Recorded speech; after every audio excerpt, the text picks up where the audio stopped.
Assalamualaikum warahmatullahi wabarakatuh. Waalaikumsalam warahmatullahi wabarakatuh. Bismillah, walhamdulillah, wassalatu wassalamu ala rasulillah sayyidina Muhammad abdillah wa ala alihi wa sahbihi mawala la hawla wa la quwata illa billah. Alhamdulillah, puji syukur pagi hari ini bisa berjumpa kembali bersama saya Dayu Akram Minas dalam program Serambi Islami yang setiap hari Kamisnya spesial kita mengkaji tentang ilmu tasawuf.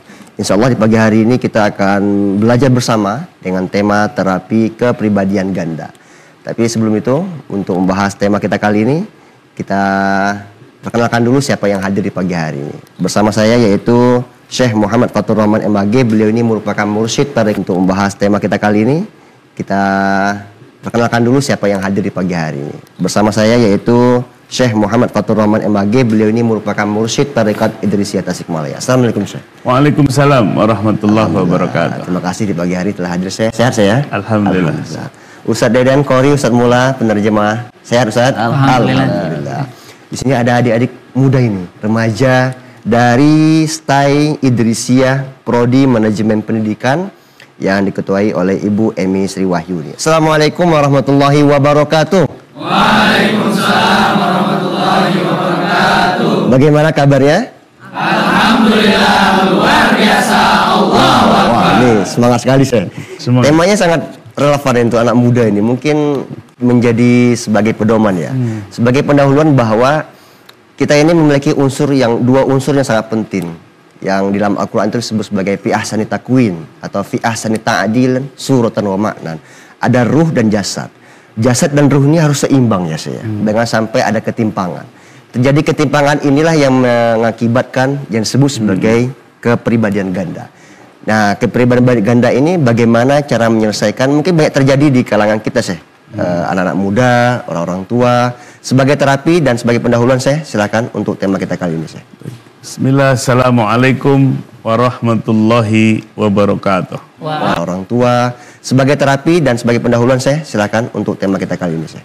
Bismillah, assalamualaikum warahmatullahi wabarakatuh. Waalaikumsalam warahmatullahi wabarakatuh. Alhamdulillahilladzi ja'ala as-sa'adata fi suhbatis su'ada wa apada min ulumihi wa asrarihi ala qulubil anbiya wal awliya. Ashhadu an la ilaha illallah wa ashhadu anna sayyidana Muhammadan abduhu wa rasuluh alladzi la nabiyya ba'dah amma ba'du. Pemirsa TPRI yang dirahmati Allah Subhanahu wa taala dimanapun berada, juga para mahasantri ya yang hadir di studio, mari sama-sama hidupkan hati kita.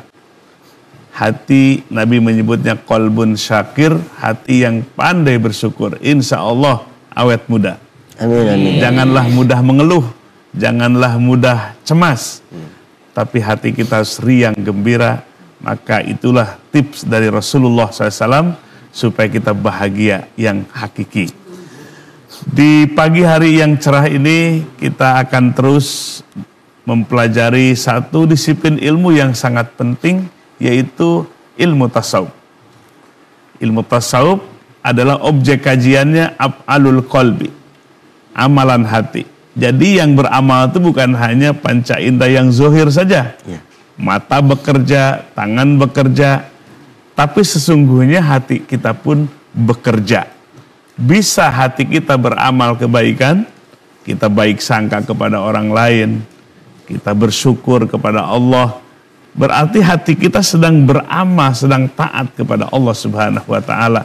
Demikian pula sebaliknya, hati kita bisa beramal, bisa bermaksiat kepada Allah, buruk sangka kepada orang lain, ya, iri dengki kepada nikmat yang Allah berikan kepada saudaranya. Hati kita itu sedang maksiat kepada Allah. Nah, begitulah pentingnya ilmu tasawuf. Nah, kita akan spesifik membahas tentang terapi dari kepribadian ganda. Nah, perhatikan sekali bahwa kolbu ini memiliki peranan yang sangat penting. Bahkan seluruh panca indera kita itu diwarnai oleh isian kolbu kita. Nah, jangan sampai hati kita bermasalah. Ya. Atau dibilangnya tidak sehat secara mental. Nah, ini yang sangat berbahaya. Nah, dalam pandangan ilmu tasawuf mengacu kepada Al-Quran, fi qulubihim marad, awal surah Al-Baqarah, Allah berfirman, di dalam hati mereka ada penyakit. Jadi penyakit itu bukan hanya menimpa kepada fisik kita, kolbu kita pun bisa terserang penyakit. Nah, yang disebut dengan kepribadian ganda atau split personality ini adalah bagian dari penyakit hati. Berarti mentalnya bermasalah, tidak sehat, sehingga harus mendapatkan terapi atau treatment. Ya, bahkan ya kalau rawat jalan nggak bisa, biasanya rawat apa namanya? Rawat inap. Rawat inap. Nah, kita hanya ada rawat inapnya kalau penyakit fisik, betul nggak? Bahkan sampai dioperasi gitu. Penyakit kolbu pun dalam ilmu tasawuf ada rawat inapnya. Dengan sholat nggak bisa karena cuma 3 menit. Ya, zikir juga belum juga sembuh tuh. Seperti apa yang disebut dengan kepribadian ganda? Kalau anak-anak mahasantri depan gurunya soleh.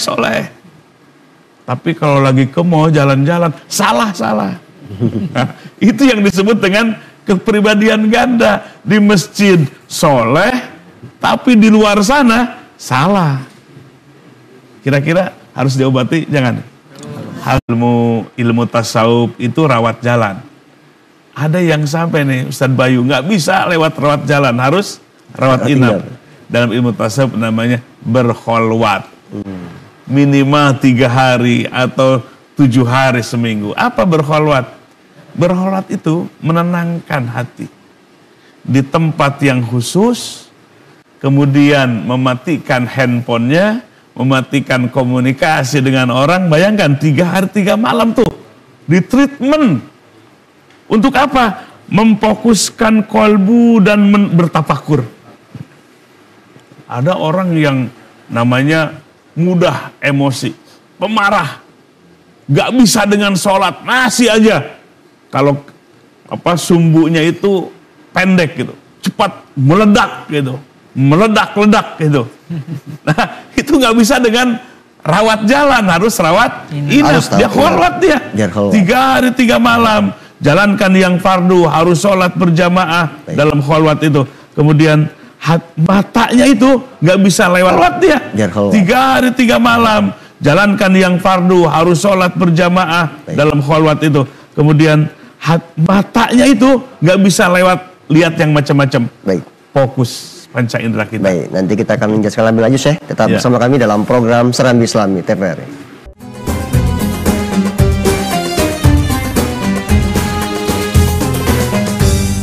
Kembali lagi bersama kami dalam program Serambi Islami. Sebagai terapi di dalam Islam, dalam menyikapi orang-orang yang memiliki kepribadian terbelah gitu istilahnya itu. Sebagai terapinya bagaimana sih? Ya, jadi Islam menghendaki umatnya itu menjadi insan kamil. Insan kamil. Insan yang sempurna. Insan yang menyeimbangkan kebutuhan ruhaninya juga kebutuhan jasmaninya. Duniawinya juga ukhrawinya. Insan yang sempurna seperti itu. Nah, kita di tengah-tengah masyarakat kita ya, di permukaan ada orang yang rajin, yang ngaji luar biasa. Ngajinya tuh rajin luar biasa, tapi membid'ahkan saudaranya juga rajin juga gitu. Ada orang yang rajin umroh mungkin hampir tiap bulan, tapi korupsinya rajin juga gitu. Nah, ini kan problem ya. Sampai-sampai orang yang rajin umroh mungkin hampir tiap bulan, tapi korupsinya rajin juga gitu. Nah, ini kan problem ya. Sampai-sampai ya di Timur Tengah juga beberapa tokoh di Indonesia mengajak kepada yang belum muslim, yuk pelajarilah Islam, jangan lihat muslimnya. Jadi kan menyakitkan gitu. Kalau kalian mau mempelajari Islam, jangan lihat muslimnya. Emang kenapa? Ya itulah yang terjadi. Seakan-akan agama ini hanya formalitas aja. Nah, maka oleh sebab itu ilmu tasawuflah yang bisa memberikan treatment atau terapi kepada problem mental ini. Nah, maka dalam ilmu tasawuf itu ada beberapa marhalah ya, atau tahapan-tahapan cara memberikan treatment atau terapi terhadap mental yang bermasalah atau penyakit hati. Yang pertama adalah treatmentnya takholi. Takholi itu artinya kolbu itu harus dibersihkan dulu. Harus diangkat dulu penyakit-penyakit kolbunya. Ya, ada ujub, bangga diri, ada penyakit sombong, mudah marah, ya, iri dengki kepada nikmat yang Allah berikan kepada saudaranya. Ini harus diangkat dulu, ya, dioperasi dulu. Sebagaimana Nabi SAW berfungsi dalam surah Al-Jum'at ayat kedua, wa yuzakkihim. Rasul itu berfungsi memberikan tazkiyah, pembersihan terhadap kolbu para sahabatnya. Sehingga hati para sahabat bening. Ketika bening, turun ayat-ayat hukum, walaupun pahit, tapi mereka rela menerima hukuman dari Allah Subhanahu wa Ta'ala. Kenapa?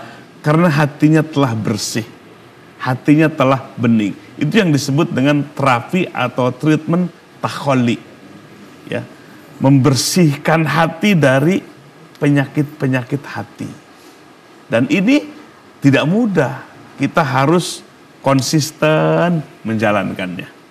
Supaya lambat laun penyakit-penyakit hati itu diangkat dan dibersihkan oleh Allah Subhanahu wa Ta'ala. Di mana Allah berfirman, qad aflaha man zakkaha wa qad khaba man dassaha.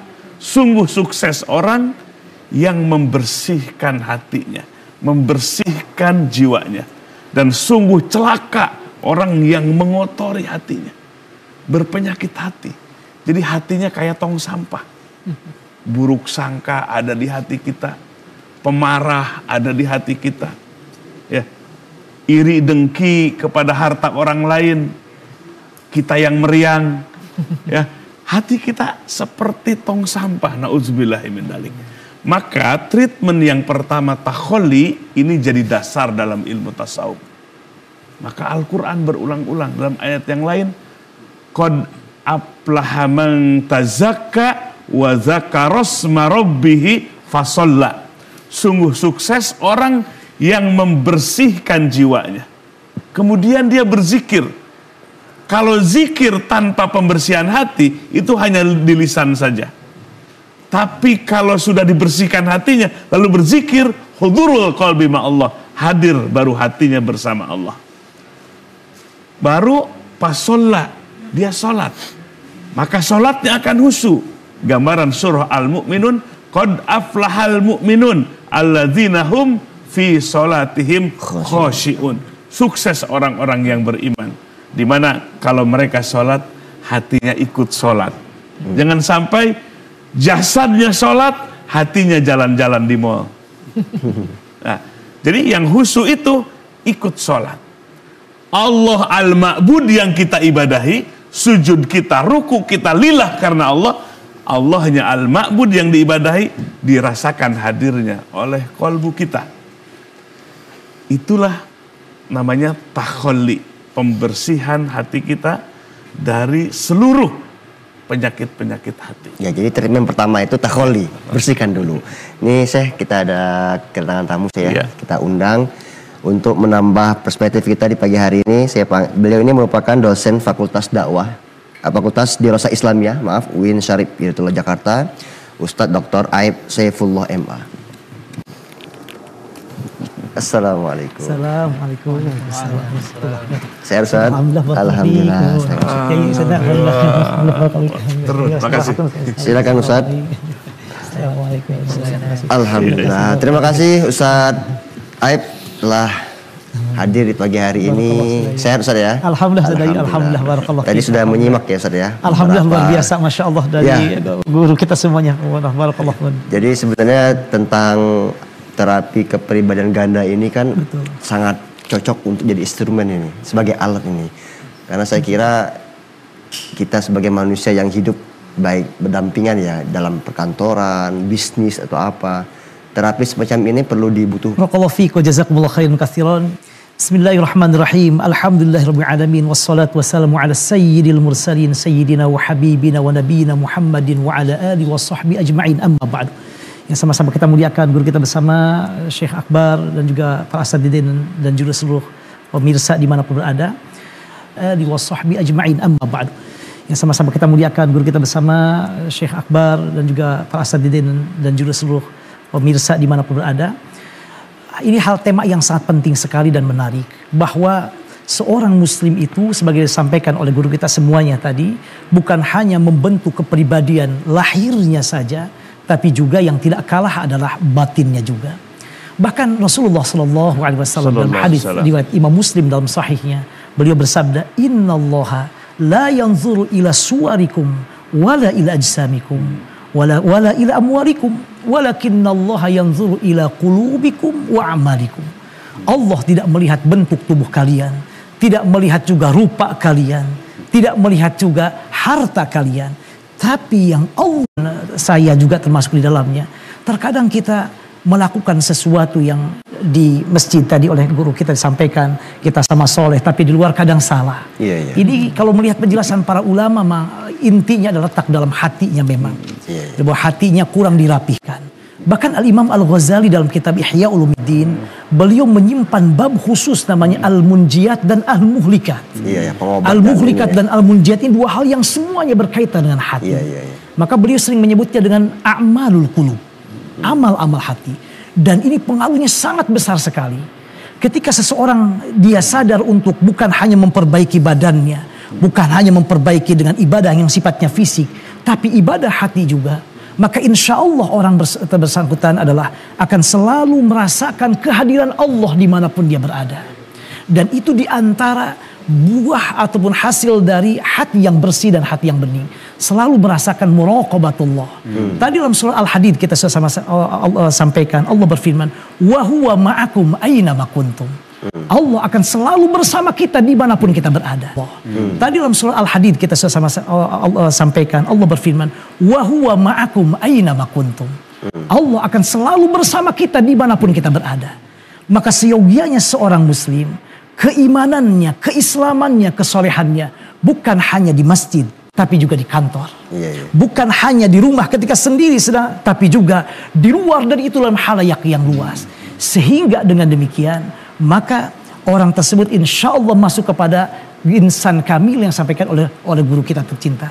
Nah, kira-kira apa untuk menuju ke arah sana? Di antara hal yang paling penting yang perlu kita lakukan untuk mengasah hati kita, mengasuh hati kita, sehingga bisa soleh bukan hanya fisik tapi juga mental dan hati kita adalah, di antaranya adalah selalu memperbanyak zikrullah. Selalu banyak zikir kepada Allah Subhanahu wa Ta'ala. Karena seringkali Allah Subhanahu wa Ta'ala ketika menyebutkan orang-orang hebat luar biasa, selalu menyebut di antaranya adalah orang yang selalu mudawamah dalam zikirnya. Misalnya dalam Ali Imran, ketika Allah menyebutkan tentang ciri ulul albab, inna fi khalqis samawati wal ardi wa ikhtilafil laili wan nahari laayatil ulil albab. Apa cirinya? Allah sebutkan yang pertama, alladzina yadhkurunallaha qiyaman wa qu'udan wa ala junubihim wa yatafakkaruna fi khalqis samawati. Dia selalu menyebut nama Allah dalam semua sisi, dalam semua aspek. Bahkan kata para ulama, saking pentingnya di antaranya adalah dengan berzikir sehingga membuat hati kita lapang dan nyaman, sehingga membuat kesolehan sosial lahir dan batin. Sampai Allah, kata para ulama, saking pentingnya zikir, Allah tidak pernah dalam Al-Quran memerintahkan zikir saja.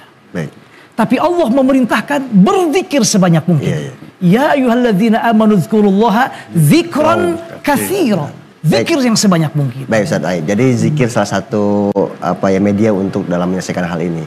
Tapi kan sebenarnya penyakit hati ini stigma yang dipahami oleh masyarakat kita muslim ini bahwa tolak ukurnya adalah dosa itu. Padahal penyakit hati ini, reaksi dari penyakit hati itu kan bersumber kemana-mana jadinya. Jadi penyakitnya bertambah-tambah dimulai dari penyakit hati itu. Ada selain takhalli itu terapi apa yang ingin disampaikan lagi saya? Nah, itu marhalah yang pertama dalam ilmu tasawuf, takhalli. Baru kalau yang kedua marhalahnya ada orang hari ini kalau bagaimana supaya bugar badannya betul. Ada nge-gym, ada senam. Apalagi Ustaz? Mohon dari pagi, mohon jaga makanan semuanya. Wah, ototnya luar biasa gitu. Itu bagus. Betul. Tapi jangan lupa juga bagaimana supaya dari pagi, mohon jaga makanan semuanya. Wah, ototnya luar biasa gitu. Itu bagus. Betul. Tapi jangan lupa juga bagaimana supaya hati kita nih kuat. Berotot gitu. Ya, karena kolbu kita akan menghadapi tantangan. Para ulama mengatakan dari semua lini dan aspek kehidupan mengandung ujian dan fitnah, Ya. Nah, maka oleh sebab itu membutuhkan kolbu yang strong, yang kuat. Tahali itulah bagaimana sifat-sifat mahmudah yang terpuji itu menghiasi kolbu kita. Contoh, sobar. Mahal sekali sobar. Jangan sampai habis stok sobar. Sudah habis kesabaranku, gitu katanya. Jangan sampai stok sabarnya habis. Isi lagi. Syukur, tawakal. Orang kalau nggak bertawakal kepada Allah, dia tawakal kepada usahanya. Sekali gagal, kayak kerupuk kena air. Orang kalau bertawakalnya kepada usahanya, dia sukses, nepuk dada. Tapi orang yang bertawakal kepada Allah, apapun pilihan Allah yang mentakdirkan di kemudian hari, dia sukses, nepuk dada. Tapi orang yang bertawakal kepada Allah, apapun pilihan Allah yang mentakdirkan di kemudian hari, sukses dia bersyukur kepada Allah, gagal sekalipun dia bersabar, menerima itu adalah takdir Allah. Betapa sehat mental kita, sehat hati kita menghadapi tantangan, ujian dalam kehidupan. Hati yang sehat, dia akan tenang. Boleh ganti rezeki kita sedang sempit. Boleh jadi problem datang silih berganti, tapi hatinya tenang saja. Kira-kira tenangnya karena apa tuh? Maka itu mentalnya murah. Baik, nanti kita akan jelaskan lebih lanjut, tetap bersama kami.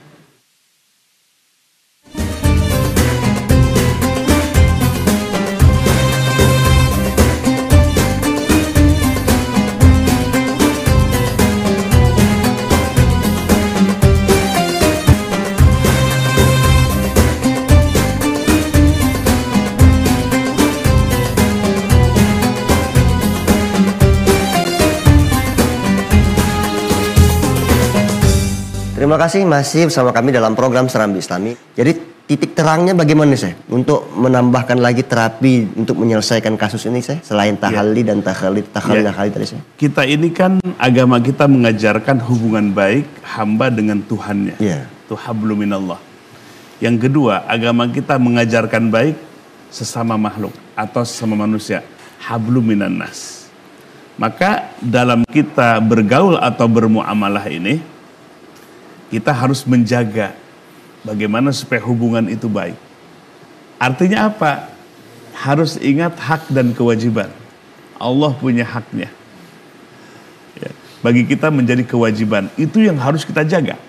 Suami istri ada hak dan kewajiban. Ini biasanya yang cekcok tuh nuntut. Ya, nuntut apa? Mana hak saya? Gitu. Kata istri, mana hak saya? Pingin ya uangnya gede gitu. Suami juga, mana hak saya, pengen dilayani gitu. Kalau kita bisa al-qiyam bil hukuk, bisa menegakkan hak-hak orang lain, ya, maka kita terotomatis kita telah menjalankan kewajiban kita. Jadi kalau suami jadi imam yang baik, jadi uswah dan kudwah yang baik bagi keluarganya, ya, maka otomatis itu semua telah memberikan hak bagi istrinya. Kalau istrinya bisa menjalankan kewajiban kaitan dengan suaminya, itu nggak usah dipinta lagi. Iya. Karena dia sudah menjalankan kewajibannya, hak suami otomatis terpenuhi. Ini di dalam keluarga, begitu juga masyarakat yang lebih luas. Antara pemimpin dengan yang dipimpin, pemerintah dengan rakyatnya. Jalankan kewajiban, fokus kepada tugas masing-masing, terotomatis hak orang lain telah kita berikan. Nah, maka oleh sebab itu, hati ini harus membangun. Ya, pertama adalah mujahadah. Nah, ini ada tips atau treatment begini. Jadi di mana Allah menciptakan, mendesain manusia itu indah. Ada yang disebut dengan faktor kebaikan kolbu, dan ada faktor-faktor menjadi bencana keburukan nafsu. Fa'alhamaha fujuraha wa taqwaha. Allah ilhamkan kepada setiap manusia dua bentuk. Yang pertama fujur, keburukan-keburukan terletak di dalam nafsunya. Allah yang menciptakan nafsu kita. Karena keinginan syahwat nafsu kita hanya kepada kesenangan duniawi. Lalu Allah pun ilhamkan ke dalam diri manusia takwa, sifat kebaikan, ketundukan ada dalam kolbu kita. Jadi sebetulnya setiap personal, setiap pribadi dia bertarung dalam dirinya antara kebaikan dan keburukan, antara kolbu dengan nafsunya. Begitulah gambaran manusia. Kenapa? Karena manusia akan dapat hadiah. Hadiahnya bukan kulkas lagi. Hadiahnya itu satu alam penuh kenikmatan dan abadi. Nggak ada sakit, nggak ada bingung, nggak ada resah, nggak ada tua, apalagi mati. Bayangkan, itu hadiah dari Allah yang luar biasa. Makanya pribadi manusia dalam internalnya saja ada dua faktor yang tarik-menarik antara kebaikan dari kolbunya dengan keburukan dan kejahatan nafsunya yang hanya menginginkan kesenangan duniawi. Maka muncul yang disebut dengan konsep treatment mujahadah, menundukkan nafsu kita. Bagaimana supaya nafsu kita bisa tunduk, bukan sebaliknya kita yang tunduk kepada nafsu. Maka Nabi menyebutnya alamatus syaqawah, tanda celaka adalah hawan muttaba. Dia ngikutin nafsunya. Di mana nafsu keinginan kepada kesenangan duniawi semata. Maka celakalah manusia. Maka treatmentnya adalah mujahadatun nafs. Jangan kita terus ikutin nafsu kita. Tapi nafsu kita ini biar tunduk kepada Allah. Maka Nabi bersabda, la yu'minu ahadukum hatta yakuna hawahu taba'an lima ji'tu bih. Tidaklah termasuk di antara kalian memiliki iman yang sempurna hingga nafsumu tunduk kepada perintahku. Bagaimana supaya nafsu kita yang hanya ingin kepada kesenangan dunia, tapi dibalik dia bisa tunduk kepada Allah, dia bisa tunduk kepada Rasulullah SAW. Inilah orang yang akan bahagia. Jadi sejauh mana perjuangan kita? Nabi itu ada perjuangan menghadap orang kufar, orang kafir. Itu mah temporer, bisa 3 hari, seminggu, sebulan. Tapi ada perjuangan di dalam internal diri kita sepanjang hayat di kandung badan. Siapa namanya? Nafsu. Ada aduika ma baina janbaika, musuh terbesarmu, musuh yang bersifat permanen adalah apa yang ada di dua lambungmu. Itulah nafsu syahwat kepada kesenangan duniawi. Jadi ini menjadi fokus perhatian dalam ilmu tasawuf. Makanya dalam ilmu tasawuf itu ada 2 hal. Riyadhah itu adalah melatih ruhani kita atau qalbu kita. Yang kedua mujahadah. Kita terus berjuang untuk menundukkan nafsu kita. Nanti kalau nafsu kita dilatih, nafsu kita indah. Gitu. Nanti ada pembahasan tertentu, pembagian dari tingkatan nafsu manusia. Jadi kalau kita dengar tadi tentang bagaimana terapi dalam menyelesaikan ini, saya teringat kalau dalam Al-Quran itu Ustaz bisa menjawab nanti ya, bahwa banyak pelaku-pelaku yang teridentifikasi sebagai pribadi ganda gitu. Misalkan contohkan munafik gitu. Munafik ini ternyata kalau kita cek maknanya kan dia tujuannya kan mencari keuntungan, berargumentasi gitu kan, mengalihkan pandangan misalkan gitu. Ternyata kalau makna sintakmatiknya atau makna relasinya, munafik ini seperti pembohong. Bahkan kalau di ujung-ujung ayat itu sebagai narwa jahannam gitu, sebagai orang-orang pelaku sebagai calon masuk neraka gitu.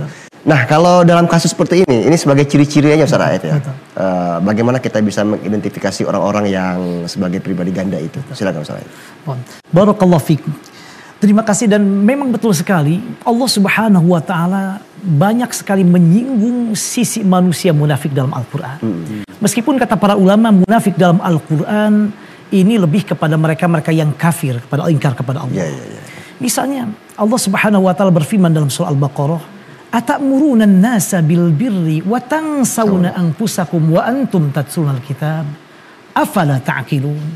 Ini kata para ulama, ayat ini adalah seruan dan juga peringatan khususnya kepada orang-orang munafik, orang-orang yang ingkar kepada Allah Subhanahu wa taala, di mana mereka membaca Alkitab, mengajak orang-orang berbuat baik, menunjukkan ini sesuatu yang baik, ini yang luar biasa, tapi watan sauna anfusakum, mereka lupa dengan dirinya.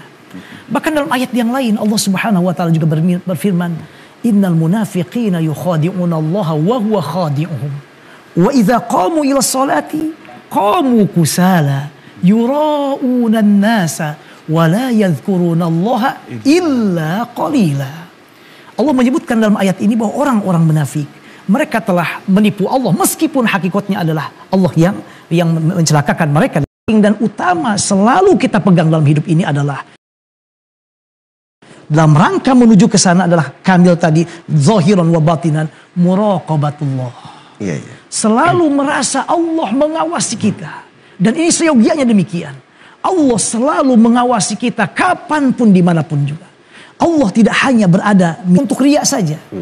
Kemudian mereka juga berzikir, luar biasa berzikir. Hanya Allah menggarisbawahi mereka berzikirnya wala yazkurunallaha illa qalila, hanya sedikit saja. Maka artinya bahwa ini sisi yang sangat berbahaya sekali, yang mudah-mudahan kita semua jangan masuk di dalamnya.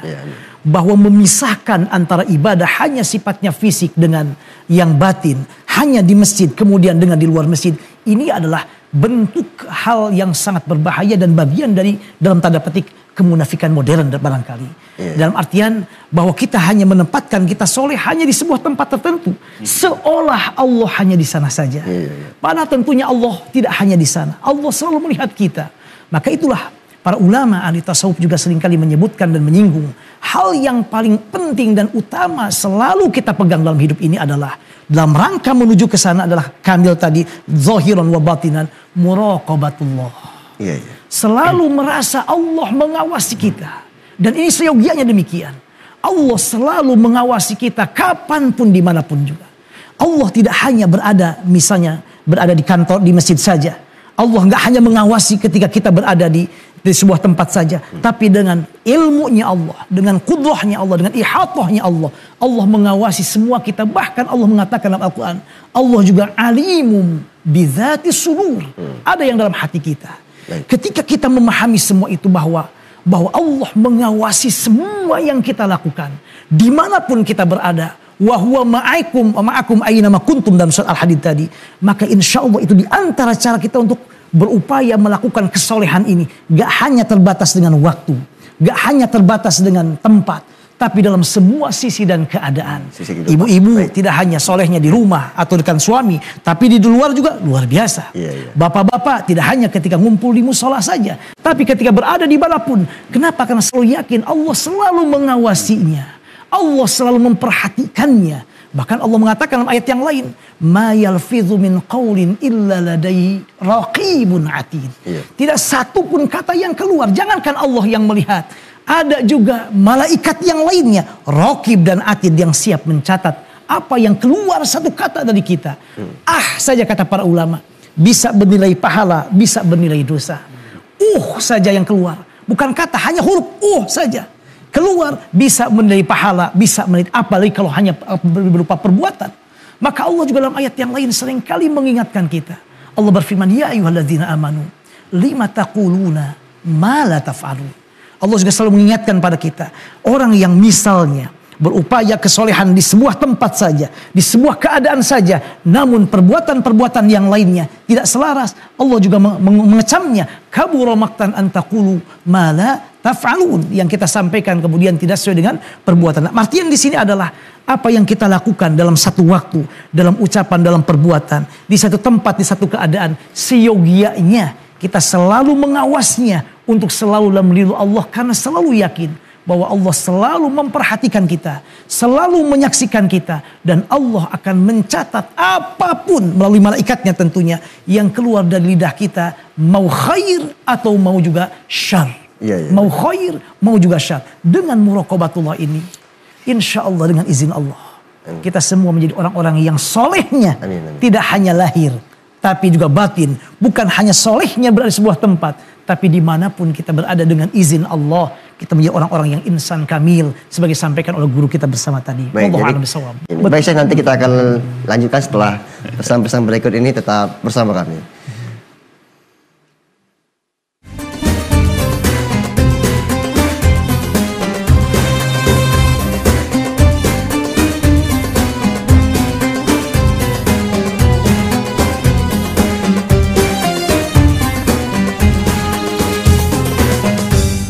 Terima kasih masih bersama kami dalam program Serambi Islami. Ada terapi lagi saya selain tahalli dan tahalli tadi. Ya. Silakan saya. Ya, baik pemirsa TVRI yang dirahmati Allah Subhanahu wa taala, kita terapi terus, treatment terus kolbu kita. Di awal ada yang namanya terapi tahalli, membersihkan hati dari penyakit-penyakit hati, penyakit-penyakit mental. Yang kedua adalah proses tahalli,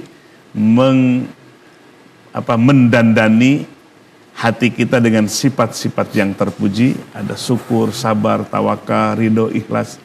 Lalu ada marhalah yang ketiga, namanya tahapan yang ketiga, tajalli. Nah, tajalli ini diantaranya tadi yang disampaikan oleh dokter kita, yaitu muraqabah. Jadi muraqabah itu sudah anugerah dari Allah, di mana muraqabah itu satu kondisi kolbu yang merasa ditatap oleh Allah, diawasi oleh Allah. Salah satu nama Allah adalah Ar-Raqib, yang maha mengawasi. Nah, pengawasan Allah inilah yang melekat 24 jam, kapanpun dan dimanapun berada. Karena Allah mengetahui alam yang syahadah, yang zahir, demikian pula alam yang gaib, yang batin. Termasuk tadi, apa yang ada dalam kolbu kita. Mungkin ini ada yang sedang duduk walaupun kulitnya bersentuhan, tahu nggak isi kolbu masing-masing? Iya. Ya, tahu nggak? Padahal berdekat-dekatan gitu. Iya. Jangan-jangan gimana? Disitulah kita tidak boleh buruk sangka, kan kita nggak tahu apa isi hatinya. Ya, apa yang diperbuat oleh hatinya. Nah, Allah itu sampai mengetahui, tidak ada yang rahasia dalam pandangan Allah. Demikian, tajalli ini adalah sebuah anugerah. Tajalli itu nampak. Yang nampak bukan zat Allah, tapi yang nampak adalah asma dan sifatnya oleh kolbu kita. Nampak asma Allah. Kalau dalam ilmu tauhid ada ummahatus sifat, wujudnya Allah, eksisnya Allah tampak dalam kolbunya. Hudurul qalbi ma Allah, dimanapun berada, hadir hatinya bersama Allah. Kemudian tampak asma Allah 99. Ar-Rahmannya Allah itu tampak dirasakan oleh kolbunya. Bayangkan, kita nggak mau bergaul dengan orang yang mengingkari kita, tapi Allah terus baik kepada orang yang tiap hari, tiap malam mengingkari Allah. Tapi Allah tidak pernah berhenti memberikan nikmatnya kepada orang itu. Hebat nggak Allah? Itulah Ar-Rahmannya Allah, dirasakan oleh kolbunya. Betapa Allah adalah Ar-Rahman, Sang Maha Pengasih. Baik, kita sudah selesai dalam diskusi ini, Syekh. Ini adik-adik dari mahasiswa STAI Idrisiyah, mungkin ada pertanyaan? Sudah dipersiapkan? Sudah ya? Mengerti tentang pembahasan kali ini ya? Insya Allah paham ya? Kayaknya kurang semangat nih, Syekh. Tapi di sini kita akan tayangkan ada pertanyaan dari Viti, kemudian nanti pertanyaannya disiapkan oleh adik-adik mahasiswa. Silakan ditayangkan terlebih dahulu. Assalamualaikum warahmatullahi wabarakatuh. Saya Ahmad Amiruddin, mahasiswa Mu'ta University, Yordania. Izin bertanya, Syekh, apakah kalangan ustadz, kiai, atau ulama bisa terjangkit penyakit split personality atau kepribadian ganda? Sekian, terima kasih atas kesempatannya. Wassalamualaikum warahmatullahi wabarakatuh. Waalaikumsalam warahmatullahi wabarakatuh. Ini kalau saya generalkan semua orang berpotensi nggak kena penyakit ini? Entah itu ulama, umaro dan sebagainya sih. Gimana sih? Ya, ini pertanyaannya jauh dari Jordan ini. Ya, Mas, anak-anak kita belajar di Jordan University, alhamdulillah. Mudah-mudahan berkah ilmunya. Amin. Allahumma amin ya Rabb. Sepanjang orang itu punya hati akan terkena penyakit hati. Iya. Termasuk split personality ini. Bahkan kalau kita lihat pandangan Imam Al-Ghazali yang melanglang buana, ya, mengobservasi kehidupan hati umat manusia di zamannya, rusaknya masyarakat karena pemerintahnya, rusaknya pemerintahnya karena ulamanya. Bayangkan saja. Berarti nggak pandang bulu ini, yang namanya penyakit hati, yang namanya split personality, sampai kepada kalangan tertinggi, ulama. Maka Imam Ghazali membagi ulama itu dua dalam kitab Bidayahnya. Ada ulama akhirat, itu ulamanya pewaris Nabi, yang terjaga dan bahkan dia sudah mampu menterapi, mentreatment umat dari penyakit hatinya. Nah, ada yang kedua namanya ulama dunia. Nah, ulama dunia ini yang mengejar dunia. Bisa jadi orangnya miskin, tapi di hatinya dunia. Dia berharapnya dunia. Ceramahnya dunia, ngajarnya dunia, dunia aja yang ada di hatinya itu. Maka itu lebih jahat daripada Dajjal, kata Imam Ghazali. Kenapa? Di mulutnya ayat Allah, di mulutnya hadis syarif yang mulia Rasulullah SAW, tapi di hatinya busuk, pingin dunia yang sesaat. Maka harus sampai lebih berbahaya, lebih merusak kepada umat ini ketimbang Dajjal. Dajjal terang-terangan kepada kemungkarannya. Nah, artinya dari pertanyaan itu, siapapun juga berpotensi.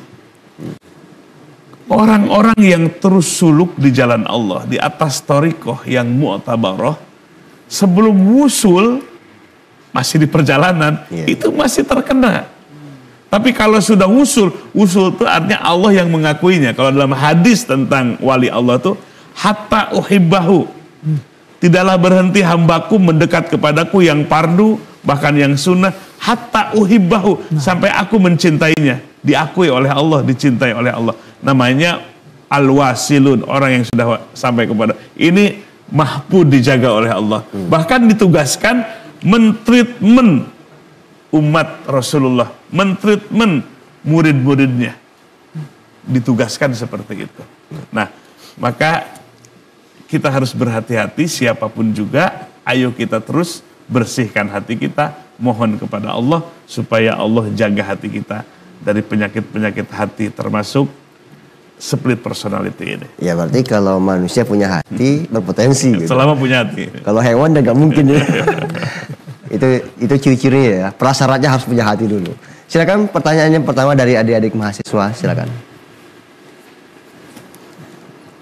Bismillahirrahmanirrahim. Assalamualaikum warahmatullahi wabarakatuh. Waalaikumsalam warahmatullahi wabarakatuh. Izin bertanya, Syekh. Sebelumnya perkenalkan, nama saya Wildan dari STAI Idrisyah Tasikmalaya, jurusan Manajemen Pendidikan Islam.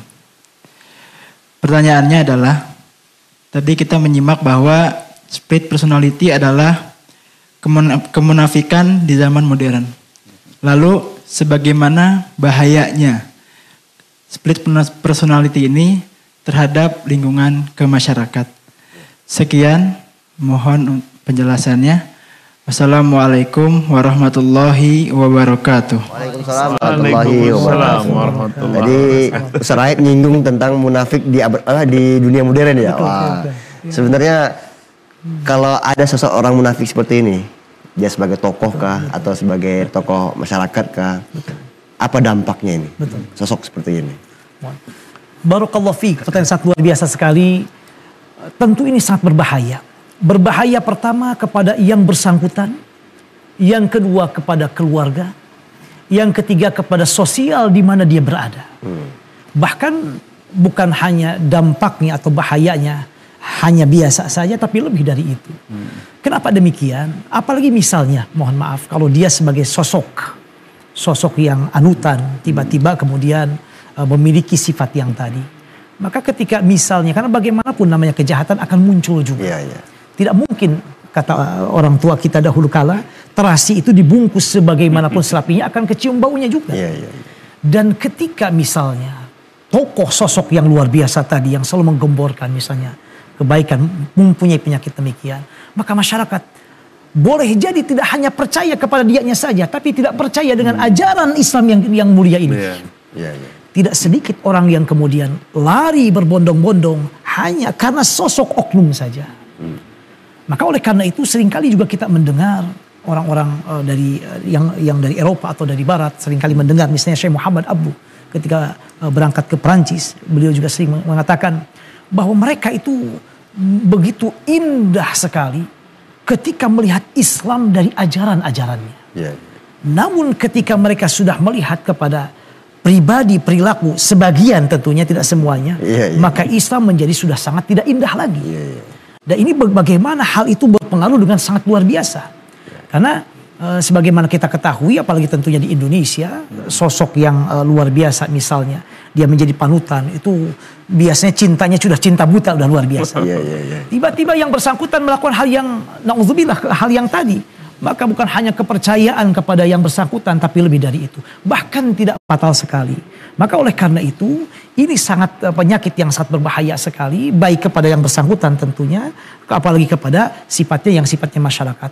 Maka masyarakat tidak akan menjadi soleh sosial dengan luar biasa, manakala melihat misalnya perbuatan yang dilakukan khususnya oleh orang-orang yang luar biasa tadi. Termasuk juga masyarakat tidak akan menjadi soleh sosial dengan luar biasa, manakala melihat misalnya perbuatan yang dilakukan khususnya oleh orang-orang yang luar biasa tadi. Termasuk juga masyarakat kita. Masyarakat kita misalnya kalau seandainya kita memiliki kepribadian ganda seperti tadi, maka untuk lingkungan tidak nyaman. Karena kata Rasulullah SAW, al-ithmu adalah mahaka fi sodrika, yaitu yang dalam diri kita, yang bergelumuh dalam diri kita, yang tidak membuat nyaman. Dan aura yang terbawa oleh yang bersangkutan pun adalah aura yang negatif untuk orang lain. Maka orang-orang tidak akan menyukainya, bahkan yang disampaikan nasihat-nasihat dan yang lainnya tidak akan menerap. Bahkan yang lebih dari itu, pada masyarakat akan hilang kepercayaannya, bukan hanya kepada yang bersangkutan, na'udzubillah, lebih dari itu adalah kepada justru yang berbahaya yang punya jabatan, yang punya sebagai ulama, yang melakukan hal seperti itu. Itu lebih luar biasa. Baik itu Ustaz. Jadi itu salah satu pembelajaran dan perhatian buat kita semua ya. Baik, pertanyaan selanjutnya dari siapa? Oke, silakan berdiri. Bismillah, assalamualaikum warahmatullahi wabarakatuh. Waalaikumsalam warahmatullahi wabarakatuh. Mohon izin untuk memperkenalkan diri, Syekh. Nama saya Irfan Aulia Sadili dari mahasiswa STAI Idrisiyah Tasikmalaya, program studi Manajemen Pendidikan Islam. Mohon izin untuk mengajukan sebuah pertanyaan, Syekh. Berdasarkan materi pada kali ini yang bertema terapi kepribadian ganda, tadi saya sudah jelaskan bahwasannya di antara fakta, mohon untuk penjelasannya Syekh. Syukran kasir. Wassalamualaikum warahmatullahi wabarakatuh. Waalaikumsalam warahmatullahi wabarakatuh. Jangan dijawab dulu Syekh, karena waktunya setelah pesan berikut ini saya nanti akan dijawab. Setelah pesan berikut ini tetap bersama kami.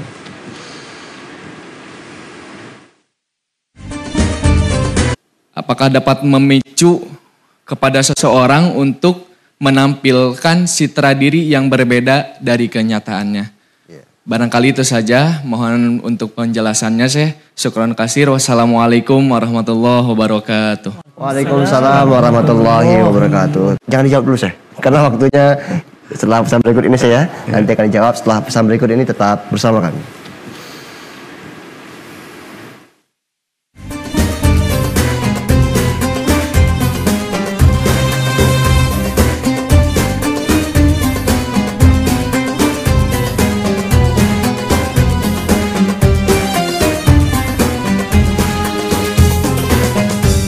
Kembali lagi bersama kami dalam program Serambi Islami, masih dalam segmen tanya jawab. Tadi adik mahasiswa bertanya saya, gimana nih dalam perkembangan teknologi orang yang punya split personality ini, karena media itu sebagai citra, menampakkan citra yang baik saja gitu. Gimana sih? Iya. Teknologi orang yang punya split personality ini, karena media itu sebagai citra, menampakkan citra yang baik saja gitu. Gimana sih? Iya.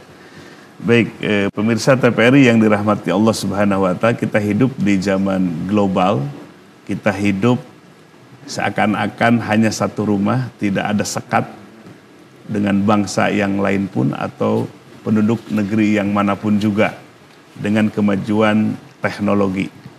Maka oleh sebab itu yang pertama kita harus senantiasa menguatkan ya kolbu kita supaya faktor-faktor yang akan mempengaruhi seorang itu adalah lingkungan. Dan lingkungan sekarang itu lingkungannya global. Bukan hanya lingkungan yang di samping rumah, satu RT, satu desa. Tapi kita ada dalam satu rumah bersama planet bumi ini.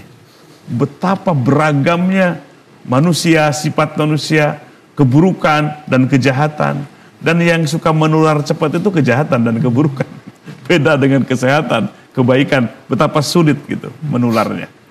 Nah maka kembali kepada penguatan kolbu kita, penguatan dari batin kita, di mana kita memasuki alam maya, kita akan tetap untuk menjaga kestabilan dari keyakinan kita kepada Allah Subhanahu wa Ta'ala.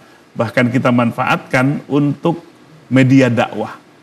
Kita akan memberikan pengaruh yang positif terhadap lingkungan di media sosial kita.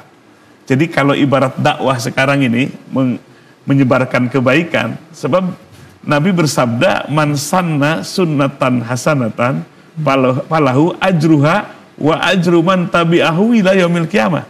Kalau kita berbuat menetapkan satu sunnah, kebaikan, prinsipnya dari Quran dan sunnah, walaupun tidak dicontohkan oleh Nabi, maka disebut sunnah hasanah. Pahalanya itu bagi orang yang ngikutinya itu, bayangkan sekarang kalau followersnya 1 juta, berarti kan bergelinding informasi kebaikan itu kepada 1 juta, 2 juta, bahkan tidak terhitung. Cepat sekali. Jadi untuk meraih kebaikan di zaman digital ini cepat. Begitu juga man sanna sunnatan sayiatan. Barang siapa yang meletakkan sunnah, tradisi, jalan, bentuk, keburukan, fa'alahi wijruha, dia dapat siksa, dan juga dosa-dosa dari orang yang ngikutinya, dari followers kita. Bayangkan, menggelinding ke sekian juta, keburukan itu dosanya mengalir kepada kita. Bahkan ila yaumil qiyamah, makanya ada rekam digital itu kan. Bisa dihapus. Bisa dihapus. Seperti tulisannya Rokim dan Atid itu, sepanjang tidak bertobat terus aja ada sampai nanti di hari kiamat nanti. Ya, begitulah kita harus berhati-hati dalam menjalankan kehidupan di zaman modern seperti ini. Harus hati-hati juga ya saya. Semakin cepat juga, semakin instan. Pertanyaan selanjutnya, silakan adik mahasiswa. Ya, silakan. Bismillahirrahmanirrahim. Assalamualaikum warahmatullahi wabarakatuh. Waalaikumsalam warahmatullahi. Izin perkenalkan diri Syekh. Perkenalkan, nama saya Boy Ahmad, asal dari STAI Idrisiyah, jurusan Manajemen Pendidikan Islam. Izin bertanya, mengapa krisis identitas seringkali muncul di kalangan anak muda? Lalu bagaimana ilmu tasawuf bisa menjadi solusinya? Mohon penjelasannya. Wassalamualaikum warahmatullahi wabarakatuh. Waalaikumsalam warahmatullahi wabarakatuh. Ustaz Aib bisa menjawab ya? Bagaimana ini anak-anak muda sering terjadi krisis eksistensi? Barakallahu fiik wa jazakumullah khairan katsiran. Pertanyaan sangat luar biasa sekali. Masa muda ini dalam Al-Quran atau dalam agama kita adalah masa yang sangat luar biasa. Dalam surah Ar-Rum Allah menyebutnya dengan masa quwwah. Masa kuat. Para ulama kuat dari segi apa? Fisik, kemudian juga ilmu, ingatan, dan juga kemampuan. Dan bahkan kalau kita lihat dalam Al-Quran banyak sekali Allah menyebutkan penggerak-penggerak kebenaran, penggerak-gerak agama kita tercinta itu dari kalangan muda. Misalnya dalam kisah Ashabul Kahfi, dalam surah Al-Kahfi, sahabat Rasulullah SAW, kata para ulama, ketika beliau membawa bendera perang itu dalam usia 18 tahun. Ini masa muda semuanya. Maka artinya bahwa masa muda ini masa yang sangat-sangat luar biasa. Dari segi kekuatan, dari segi semua luar biasa. Potensial ya. Sangat spesial. Hanya memang tantangannya pun lebih besar. Iya, iya. Sahabat yang membawa Islam luar biasa di awal-awal itu semua pemuda. Atau mungkin 90% lebih pemuda. Usamah bin Zaid, sahabat Rasulullah SAW, kata para ulama, ketika beliau membawa bendera perang, itu dalam usia 18 tahun. Iya. Ya, ini masa muda semuanya. Maka artinya bahwa masa muda ini masa yang sangat-sangat luar biasa. Dari segi kekuatan, dari segi semua luar biasa. Potensial ya. Sangat spesial. Hanya memang tantangannya pun lebih besar. Iya, iya. Karena dari segi kejiwaan, kita memang pada masa muda ini masa yang labil. Masa untuk mencari jati dirinya. Baik dengan dengan dirinya, dengan lingkungannya, dan masa-masa yang lainnya. Maka oleh karena itu, hal-hal kenapa sampai masa muda banyak yang kemudian menjadi krisis seperti tadi, karena memang masanya seperti itu. Di mana dia tantangannya lebih besar, kemudian dari segi faktor psikologisnya juga mulai berkembang, mulai mengenal, mulai mencari jati diri, lingkungan juga tempat bergumulnya mulai makin banyak. Kemudian juga hal-hal yang lainnya sehingga berpengaruh dengan hal itu. Namun Islam tentunya memberikan di antara solusi di antaranya adalah apa? Sejak masa muda jangan jauh dari majlis ilmu. Majlis ilmu. Maka Masya Allah ini, semua ini insya Allah para pemuda-pemudi ini luar biasa. Calon idaman insya Allah di akhirat untuk agama kita, negara kita cinta. Dengan mencari ilmu terus. Karena dengan mencari ilmu, maka kita akan menyirami. Sampai kata Luqman bin Hakim mengatakan kepada putranya, wahai putraku, jangan lupa, duduklah terus dengan para masyaikh di majlis ilmu. Kenapa? Karena ilmu itu adalah seperti air hujan ketika dia menyirami tanah yang tandus dan gersang. Baik, pertanyaan selanjutnya silakan. Bismillah, Assalamualaikum warahmatullahi wabarakatuh. Waalaikumsalam warahmatullahi wabarakatuh. Izin perkenalkan Syekh. Nama saya Akmal Awalin Hadi, asal dari STAI Idrisiyah, jurusan Manajemen Pendidikan Islam. Jadi pertanyaannya, mengapa sikap ikhlas dan khusyuk itu dianggap penting upaya membangun pribadi jauh dari kemunafikan? Sekian. Wassalamualaikum warahmatullahi wabarakatuh. Warahmatullahi wabarakatuh. Gimana sih? Ya. Orang munafik tapi harus ada tambalannya nih, ikhlas dan khusyuknya. Munafik dalam Quran itu bahkan menjadi satu surat, nama surat Al-Munafikun, orang-orang yang munafik karena saking kejahatan yang extraordinary. Iya. Kejahatan yang luar biasa. Munafik itu. Makanya jangan mudah kita menjudge orang dikit-dikit munafik gitu kan. Karena itu munafik itu udah dairahnya itu wilayahnya keimanan. Iya. Tapi tandanya dalam keseharian yang 3 tadi. Ayatul munafik salasah. Tanda munafik itu 3. Idza hadasa kadzaba. Kalau ngomong ya dusta. Ya. Wa idza wa'ada akhlafa. Ketika dia berjanji dia mengingkarinya. Wa idza tumina khon. Apabila diberikan amanah, dia mengkhianatinya. Itu dalam keseharian yang bisa kita lihat. Nah, maka kalau sebab itu, ya tadi marhalahnya sudah disampaikan yang 3. Namun ada satu yang disebut dengan pembahasan yang disebut dengan makomat. Ya, makomat itu bagaimana menghiasi kolbu kita dengan makom atau sifat yang terpuji. Ada contohnya keikhlasan. Ini sangat penting sekali kekuatan, the power of ikhlas ini. Karena ikhlas itu sudah, dia hanya Allah saja. Jadi udah nggak butuh lagi dengan pujian orang lah, dengan penghormatan manusia lah. Dia udah asik dengan Allah. Dia sudah kagumnya dengan Allah saja. Maka udah nggak ada keinginan dan kebutuhan lagi penghormatan manusia. Jadi kalau orang sudah gila penghormatan itu bahaya. Disebut namanya hubbul jah dalam ilmu tasawuf. Itu kejahatan batin ya. Namanya orang yang gila hormat aja. Udah gila dengan penghormatan orang lain. Itu tidak akan ikhlas. Kenapa? Dia manusia aja yang ingin supaya manusia itu dia iqbal alaih. Menghadap kepadanya. Ya fokus kepadanya. Itu satu penyakit yang sangat berbahaya. Maka terapilah dengan keikhlasan. Ikhlas itu gini. Kita mengenal Allah.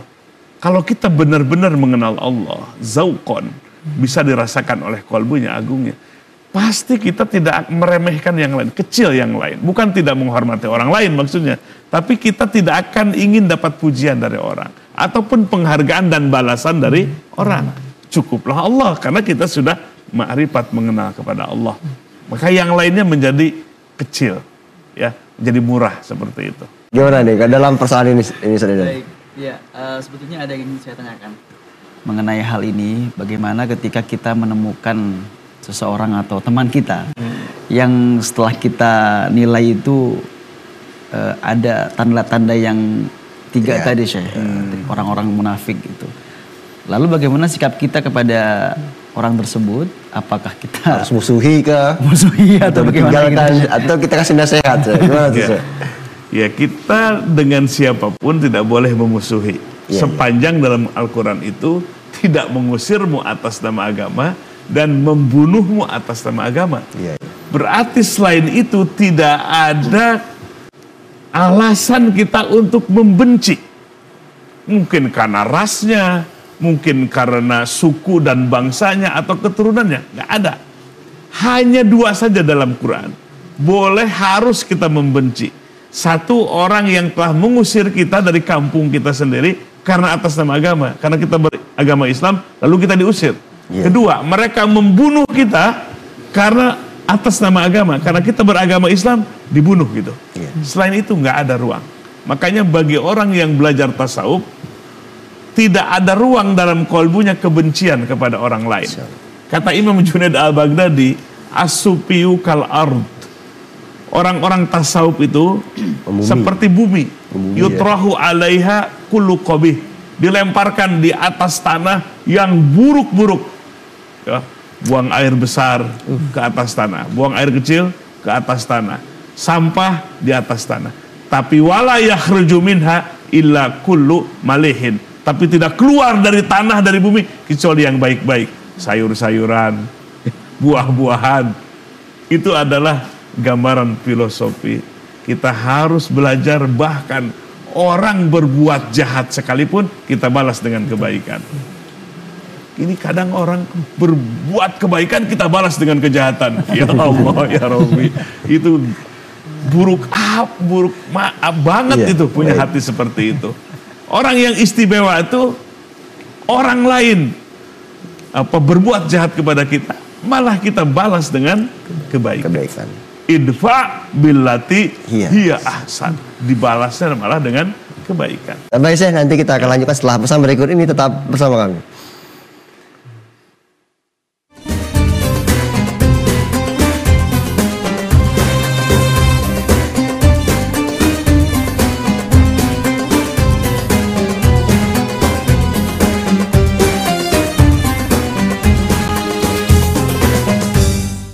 Terima kasih masih bersama kami. Alhamdulillah kita sudah masuk dalam segmen terakhir, kesimpulan doa dan muhasabah bersama. Ustaz, gimana nih terkait tema kita ini, kesimpulan? Betul. Bisa kasih untuk masukan adik-adik ini. Betul. Silakan. Betul. Terima kasih. Ya, kesimpulan yang dapat kita petik dalam kesempatan kali ini, yang pertama barangkali sebagai sampaikan oleh guru kita semuanya tadi, yang pertama adalah bahwa seorang muslim itu seyogianya memperhatikan kesolehan itu tidak terbatas dengan waktu, tidak terbatas dengan ruang, tapi dalam semua waktu dan keadaan. Artinya bukan hanya di masjid, tapi di luar masjid. Kemudian yang kedua adalah bahwa kita beribadah kepada Allah Subhanahu wa Ta'ala ini harus melihat kepada dua sisi. Lahir kita dengan ibadah yang keseharian, kemudian juga batin kita. Karena batin dalam artian adalah hati kita. Kita perlu juga memperhatikan semua itu, karena semua itu adalah di antara upaya membentuk tidak adanya kepribadian ganda tadi. Ketika hatinya sudah khusyuk, hatinya kemudian sudah salim, maka dengan izin Allah Subhanahu wa Ta'ala insya Allah menjadi pribadi-pribadi yang terhindar dari penyakit tadi. Yang berikutnya adalah perlu kita menanamkan dari sekarang, ada 3 aspek yang disampaikan oleh guru kita bersama. Ada at-tajalli, kemudian ada at-tahalli, at-takhalli yang pertama, kemudian at-tahalli, kemudian at-tajalli.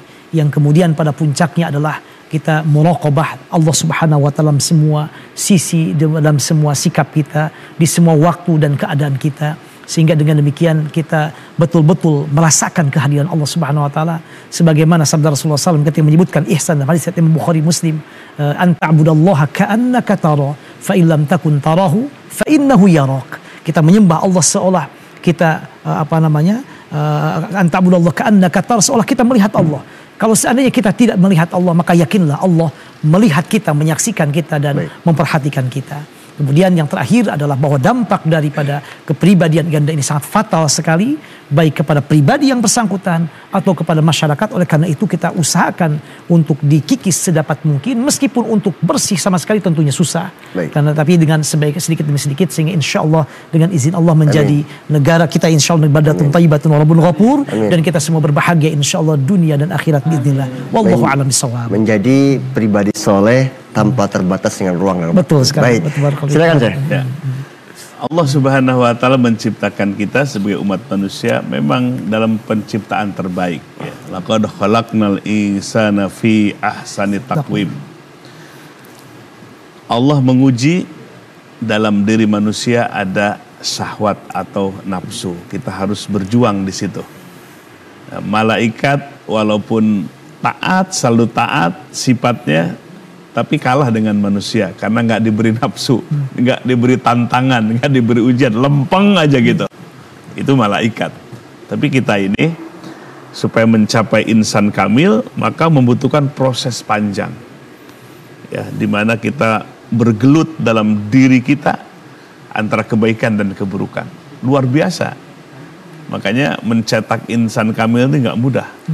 Manusia yang utuh dari sisi aspek jasmaninya, aspek rohaninya, urusan dunianya, urusan akhiratnya, urusan personalnya, urusan sosialnya, utuh, gak terjadi split, tidak terjadi pemisahan-pemisahan. Nah, maka oleh sebab itu yang dibutuhkan hari ini.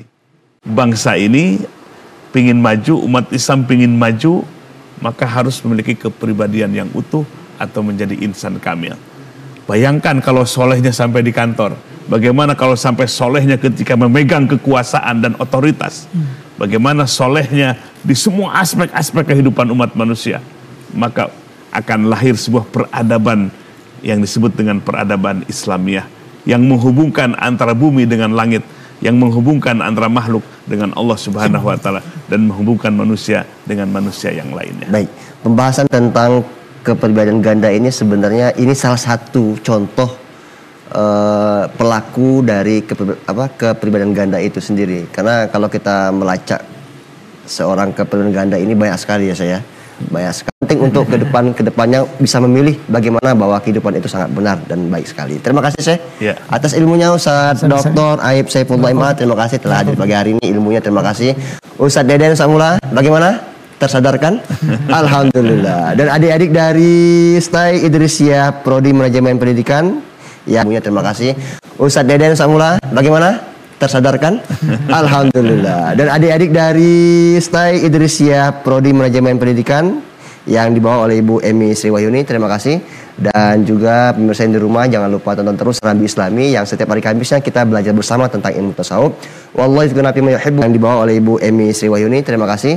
Dan juga pemirsa yang di rumah jangan lupa tonton terus Rambi Islami yang setiap hari Kamisnya kita belajar bersama tentang ilmu tasawuf. Wallahi fi ma yuhibbu wa yarda. Assalamualaikum warahmatullahi wabarakatuh. Waalaikumsalam warahmatullahi wabarakatuh. Pemirsa TVRI yang dirahmati Allah, jamaah yang ada di studio, mari pejamkan matanya, tundukkan kepalanya, khudu wa tazallul, merendahkan dan menghinakan diri di hadapan Allah yang sangat mulia. Waktu terus berjalan tanpa henti, semakin berkurang kesempatan kita, semakin berkurang sisa umur kita. Maka oleh sebab itu, mari kita perbaiki diri kita, bersihkan hati kita dari penyakit-penyakit mental yang membahayakan diri kita, keluarga kita, bahkan sosial atau masyarakat kita. Maka harus senantiasa kita untuk bermuhasabah, mengintrospeksi diri. Jangan terus kita bergerak, tapi sekali-kali kita muhasabah untuk melihat apa sih jejak rekam kita, apa sih rapot kita, apa sih yang kita perbuat di masa lalu. Mata kita, apa yang kita lihat selama ini. Mulut kita, apa yang kita ucap selama ini. Kaki kita, kemana saja melangkah. Demikian hati kita, kemana cenderungnya hati kita. Apakah kepada Allah atau masih dengan makhluk dan benda-benda duniawi. Maka oleh sebab itu, mari kita konsentrasikan batin kita untuk senantiasa munajat dan berharap kepada Allah semata. Allahumma salli ala Sayyidina Muhammadin nabiyil ummi wa ala alihi wa sahbihi wa sallim. Allahumma inna nas'aluka ilman nafi'a wa qalban khashi'a wa yaqinan sadiqa wa amalan mutaqabbala birahmatika ya arhamar rahimin. Ya Rabb, kami memohon kepada Engkau ilmu yang bermanfaat. Kami memohon kepada Engkau keyakinan dan keimanan yang sodik, yang benar. Ya Rabb, kami memohon kepada Engkau amal-amal yang Engkau terima. Allahumma inna na'udzubika min ilmin la yanfa. Ya Rabb, aku berlindung kepadamu dari ilmu yang tidak bermanfaat. Wa min qalbin la yakhsha, dari hati yang tidak pernah khusyuk. Wa min nafsin la tasba, dan dari nafsu kami yang tidak pernah merasa cukup.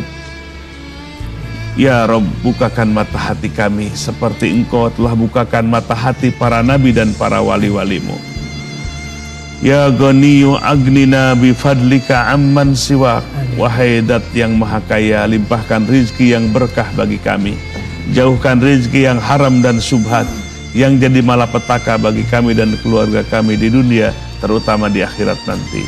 Rabbana hablana min azwajina wa dzurriyyatina qurrata a'yun waj'alna lil muttaqina imama. Ya Rabb, jadikan keluarga kami keluarga yang penuh keberkahan. Engkau sinari keluarga kami dengan cahaya petunjuk-Mu. Jadikan anak cucu kami generasi yang berilmu dan bertakwa. Di saat kami sudah ada di alam kubur nanti, ada harapan baik dari anak cucu kami yang mendoakan kebaikan buat kami. Rabbana atina fid dunya hasanah wa fil akhirati hasanah wa qina adzabannar. Wa sallallahu ala sayyidina Muhammadin wa ala alihi wa sahbihi wa sallama walhamdulillahi rabbil alamin.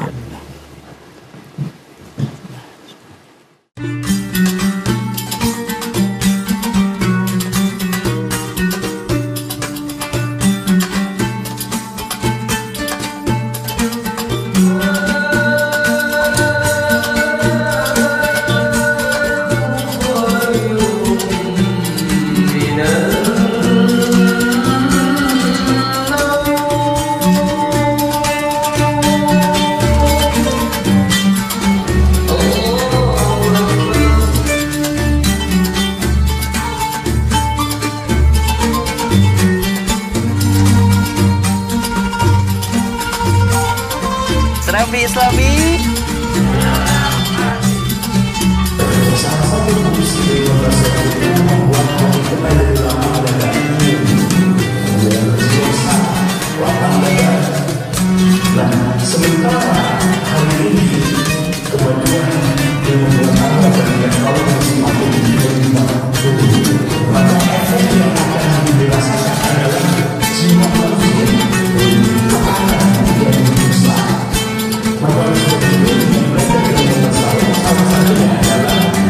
Maka